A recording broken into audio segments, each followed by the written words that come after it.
आईना the mirror fast news रे आसंतु देखिबा बरगड़ जिले में कण कण रही आज गुरुत्वपूर्ण खबर। निर्माण हेउथबा ट्रक पार्किंग को विरोध करी तोरा पंचायत अंतर्गत बांदेन टिकरा ग्रामवासी शनिवार जिलापाल कार्यालय द्वारस्थ होइछंती। एही ट्रक पार्किंग निर्माण हेबा द्वारा ग्रामर छात्र छात्री अनेक समस्यार सम्मुखीन हेउथबा बेले ग्रामवासी यातायात में मध्य बाधाप्राप्त हेउथबा नै निर्माण को विरोध करथिले ग्रामवासी। तेबे दाबी पूरण न हेले आगामी दिन में रास्ता रोक आंदोलन हेबो बोली ग्रामवासी चेतावनी दैछंती। विनोदिनी साहू बांदेन टिकरा तुरा पंचायत आमर रास्ता के अब जाम करूछन ट्रक रखमु सह ट्रक बोलछन। आमर छोट छुआ माने सब पढ़ी जाउछन छोट छोट छुआ माने कॉलेज टुकेल माने आउछन कि हेटा हमर रास्ता है आमे केनथि जास करमु औने नर बुथे रास्ता न हेटा रास्ता है तेपई नेबे केनदा करी टुकेल माने कॉलेज टुकेल माने उतिरबे हेनु जे बाटे केनदा करी मद मतो आलथिबे आरासबे मैं हेनु रास्ता में रखी दे तो बरपाली ब्लॉक काईसिर पंचायतर चाषी बरगड़ जिलापाल कार्यालय रे अतिरिक्त जिलापाल को दाबीपत्र प्रदान करथिले।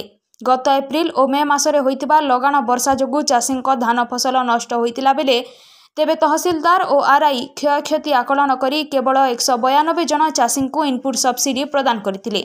तेबे आहुरी 500 जन चाषी एथिरु वंचित रही जाइतिबा बेले जहार जमी नाही ताहाकू इनपुट सब्सिडी प्रदान करा जाइतिबा नै अभियोग करी यार तदंत करी दोषी विरोध में कठोर कार्यानुष्ठान ग्रहण करा जाओ बोली दाबी करा जाइतिला। बलराम भई बारंगपाली कैंसिर पंचायत आमे जिलापाल ऑफिस के दायित्व देइजो जे हमर इनपुट सब्सिडी रो जेंटा के हमर आज पेपर कथा सेतिर घोटाला जेंटा के आमे नै पई चाषी के बहुत चाषी बात पड़ी जो आरो दलाल हिसाब से पैसा अलग जार जमी भी ना समाज पैसा पाई से घर कुटुंब गोटे फैमिली 5 लोग भी पाई और जार चाषी अच्छे जार जमी अच्छे से पैसा ना पाई से आम दाबीपत्र कलेक्टर देवाल देजु।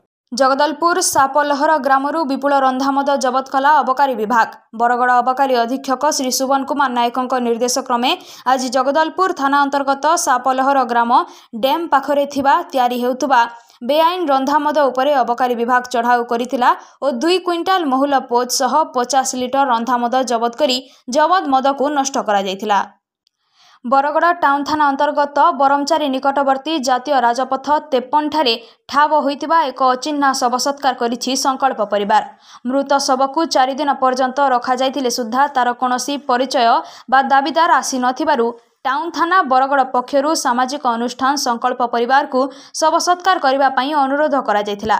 खबर पाइबा परे संकल्प परिवार सदस्य रंजित साहू, शेषदेव प्रधान, अनंत चरण साहू एवं देवेंद्र भोये बरगड़ टाउन थानार अधिकारी उपस्थित रे पिपलमुंडा स्वर्गद्वार रे ससम्माने शव सत्कार करथिले।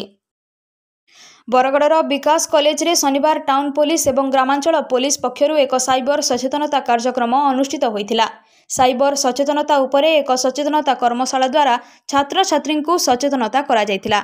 एही कार्यक्रम रे साइबर पुलिस, ग्रामांचल थाना अधिकारी, विकास शिक्षक शिक्षयित्री समेत अनेक छात्र छात्री योगदान करथिले। वर्तमान समस्ते मोबाइल व्यवहार करुवा बेले साइबर ठकई वृद्धि पाइबारे लागिछि। तेबे एही ठकई को किभली रोका जाय परिबो एवं ठकईर शिकार हेले तुरंत साइबर सेल सहयोग नेबा पई एही कार्यक्रम रे सचेतन करा जायतिला। बरगड़ रे पंजीकरण व्यवस्थार अवधि बढ़ा न गले आईन अमान्य आंदोलन हेबो बोली चेतावनी देला संयुक्त कृषक संगठन। चाषी पंजीकरण को नहीं वर्तमान पर्यंत प्रशासन और सरकार पक्षरु कोनोसी स्पष्टीकरण मिले नाही। अन्यपटे गत 11 तारिख जोगाण विभागर एमडी बरगड़ आसीथिबा बेले चाषी मानकु जणाई नथिले ओ गुप्त बैठक करी चली जाइथिबा नै चाषी नेता सुरेश निकांटी अभियोग करिसंती।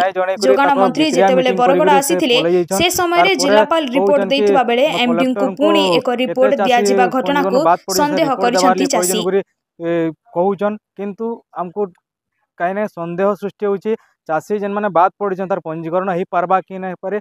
कलेक्टर तो जेते बेले हमर जोगाण मंत्री बरगड़ गस्त आसी सेते बेले हम कलेक्टर को गोटे रिपोर्ट मागितले से रिपोर्ट भी ऑलरेडी दे सारलेन सेटा भुवनेश्वर रे अछि बोली कहउछन। फिर गोटे एमडी कैं को रिपोर्ट मागुछन हमें जानि ना पारबार से रिपोर्ट ऑलरेडी जदी भुवनेश्वर के गलान फिर जोगाण विभाग एमडी कैं को रिपोर्ट मागले से रिपोर्ट ऑलरेडी प्रशासन पाके अछि भुवनेश्वर न अछि किंतु इटा चाषी मान को बुआ बोलौछन जेंटा के पंजीकरण हेबा कि ना स्पष्टीकरण ना दबार आमे देखुछन 2-3 दिन पर जदि किछि पंजीकरण बाबद किसी स्पष्टीकरण जदि प्रशासन ने देले आगे आईन अमान्य आंदोलन करवा लगी आम बाध्य हेमु। एसबु थिला बरगड़ जिले में आज गुरुत्वपूर्ण खबर। तुरंत न्यूज अपडेट पाई आम चैनल को सब्सक्राइब करंतु एवं नोटिफिकेशन पाइबा पाई बेल बटन को दबांतु।